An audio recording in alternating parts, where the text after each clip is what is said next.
This is Barry Zalma on insurance.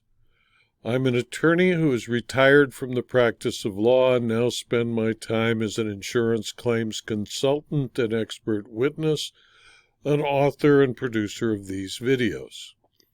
Today I'd like to speak about insurance fraud as a state crime and cover a decision of the California Court of Appeal dealing with a conviction for insurance fraud. In the case called People versus Murphy, a decision of the California Court of Appeal on December 28, 2009, the court wrote an opinion that we will read in full. A jury convicted defendant Melissa K. Murphy of procuring or offering false information for filing, insurance fraud, and insurance fraud by false statement. The court granted defendant 3 years of formal probation on various terms and conditions, including service of a 180-day jail term. Since it's a 5-year felony, that's a fairly gentle sentence. On appeal, defendant contends she was improperly convicted of the felony offense of procuring or offering false information for filing in count 1 because the offense was preempted by more specific, recently enacted misdemeanor offenses. In addition, defendant maintains that the trial court erred in failing to give a sua sponte jury instruction in connection with count 2 that the jury was required to find defendant was not entitled to receive payment for the loss she made a claim for. We affirm the judgment in full. Factual and procedural history shows that San Bernardino Deputy Sheriff J. Stavinsky was on patrol in the mountainous region of San Bernardino County on March 5, 2006, when at 2:47 a.m. he came across a gold 2001 Chevrolet Malibu on Highway 18 that was smashed into the side of the hill. The vehicle had sustained extensive damage with both airbags deployed. Deputy Stavinsky checked the car and surrounding area to see if anyone was hurt, but could find no one. There was no key in the ignition. Deputy Stavinsky provided dispatch with the license plate number on the vehicle, and dispatch provided him with the name and address of the registered owner of the car. Deputy Stavinsky drove to the address provided. Defendant, the registered owner of the vehicle, answered the door.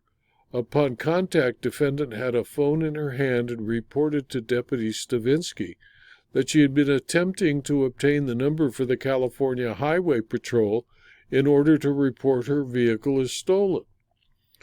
Defendant had blood on her face, a small laceration on her nose, and blood on her right hand. Defendant informed Deputy Stavinsky that she had injured herself at work.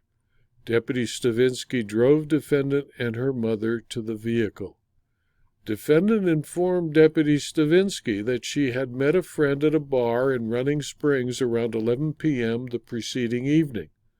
They left the bar around 2 a.m. and found the vehicle missing. Defendant reported she attempted to go back into the bar to call the CHP to report the vehicle as stolen. However, the bar was already closed. Defendant's cell phone had a low battery and poor reception, so she was also unable to report the vehicle stolen using her cell phone. Defendant and her friend left the bar for defendant's residence and, on the way, discovered her vehicle on the side of the road. However, they did not stop, but continued on. Defendant reported that all her vehicle keys were accounted for. Deputy Stavinsky took a stolen vehicle report from defendant on CHP form number 180. After filling out and filing the form, the data contained therein was entered into a nationwide stolen vehicle system which allowed law enforcement across the country to run a vehicle's license plate number or vehicle identification number to determine whether a vehicle had been stolen. After Deputy Stavisky completed the form, defendant signed it under penalty of perjury. Deputy Stavisky noticed a few things regarding the vehicle in defendant's story which struck him as odd. Deputy Stavisky noted that the driver's seat was moved all the way forward, which would indicate somebody small was driving the vehicle. Defendant appeared to be 5 feet 1 inch tall and 120 pounds. The ashtray of the vehicle was open and in plain view. It contained cash, including a $10 bill and other denominations, which Deputy Stavisky believed was strange, because if somebody's going to take his time to steal a car, they're going to steal the cash that's in view. Deputy Stavisky noted that there was no damage to the ignition or loose wires beneath the dashboard. In many recovered stolen vehicles, the ignition has been punched.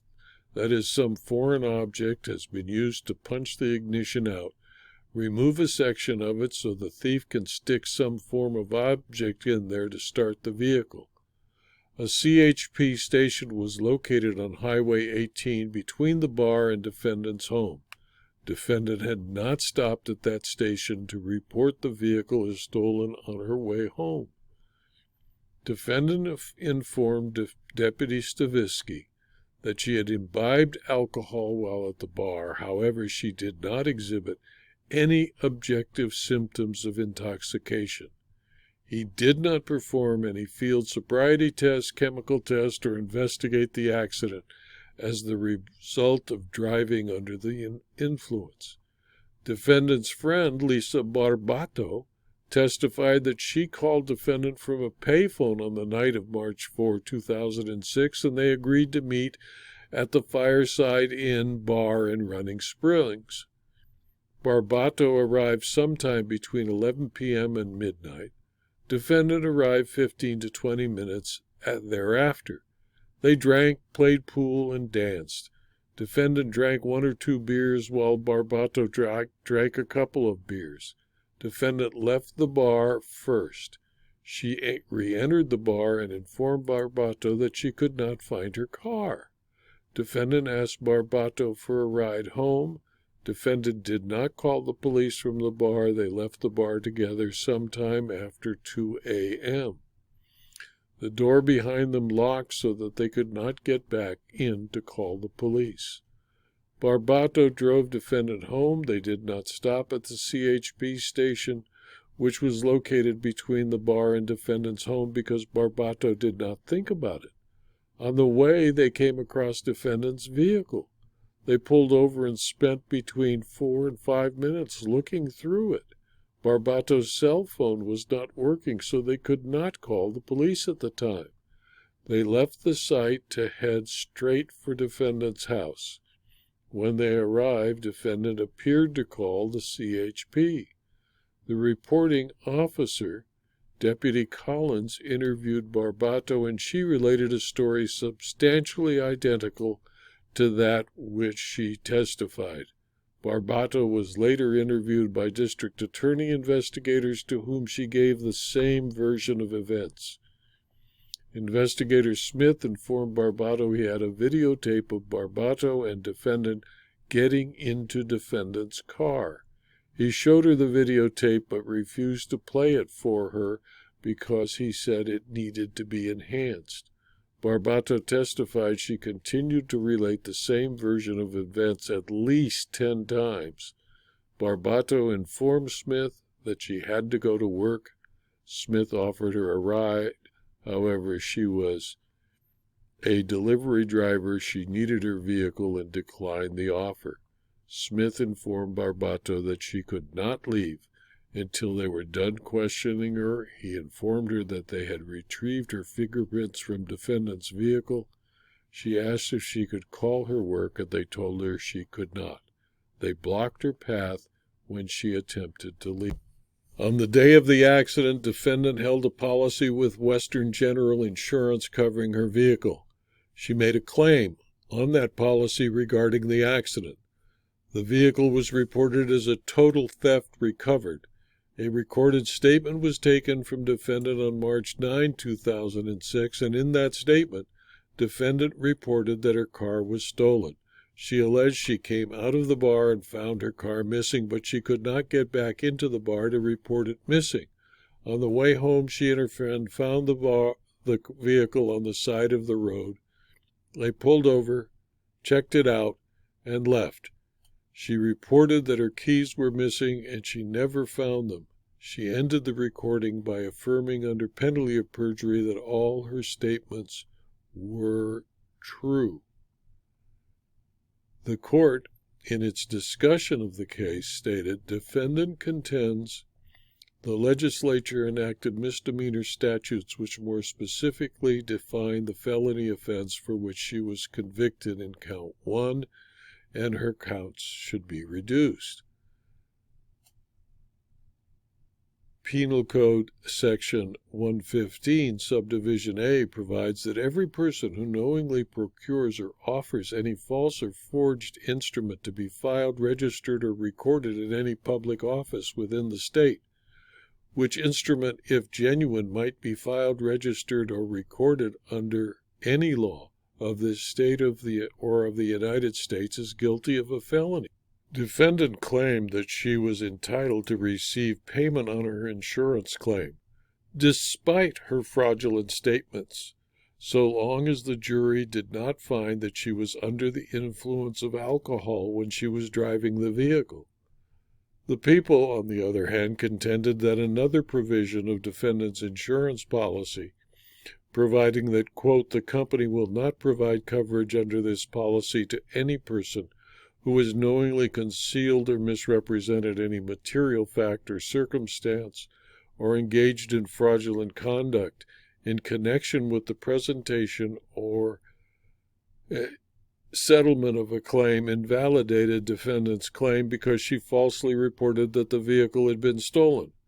Thus, the jury's determination of whether she was intoxicated at the time of the collision was irrelevant to her conviction. Defendant contends that a claim not paid under the misrepresentation clause cited above is not paid because the insured made a false statement in that claim, not because the insured filed a false claim. Thus, she asserts the people are ignoring the distinction between making a false claim for payment and a false statement in support of a claim, both being separate offenses for which she was convicted in this case. However, the exclusionary provision of the insurance policy at issue requires that the insured make a misrepresentation regarding a material fact or circumstance. Thus, an insured could be convicted under Vehicle Code Section 550, Subdivision B1, for making a false statement in connection with an insurance claim which was not material, and still have a valid claim. On the other hand, here, where defendant's fraudulent statements bore on the material facts and circumstances regarding the claim, her filing of the claim was invalid. Thus, convictions would be proper in both counts because defendant made false statements in connection with an insurance claim and made material misrepresentations regarding the facts of the claim, such that her claim was invalid. Moreover, even if we agreed with defendant's interpretation of the requisite findings for a conviction on count 2, we find that her contention is subsumed within the elements as presented in the instructions as given. Cal.Crim number 2000 more than adequately conveyed to the jury that it was required to find the defendant made a fraudulent insurance claim, payment of which she was not entitled to receive. And the Court of Appeal, therefore, affirmed the judgment. This case is just one of many insurance fraud convictions that are appealed to the courts of appeal because no one likes to be caught in an insurance fraud. Everyone in the public believes that insurance fraud is not really that criminal because insurance companies are so rich they can handle the losses. And anyway, very few people are convicted of insurance fraud. Melissa K. Murphy, on the other hand, was simply unlucky and fairly stupid in the way she presented her claim.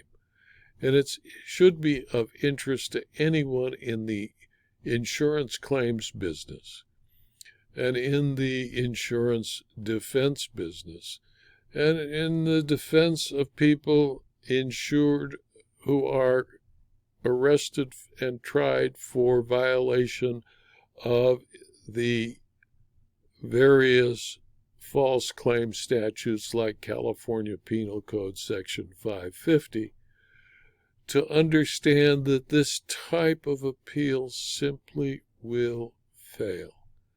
Insurance fraud convictions are rare, and they should be upheld unless there is some terrible violation of the law. In this case, Miss Murphy just made some half-hearted attempts when she was given a very light sentence.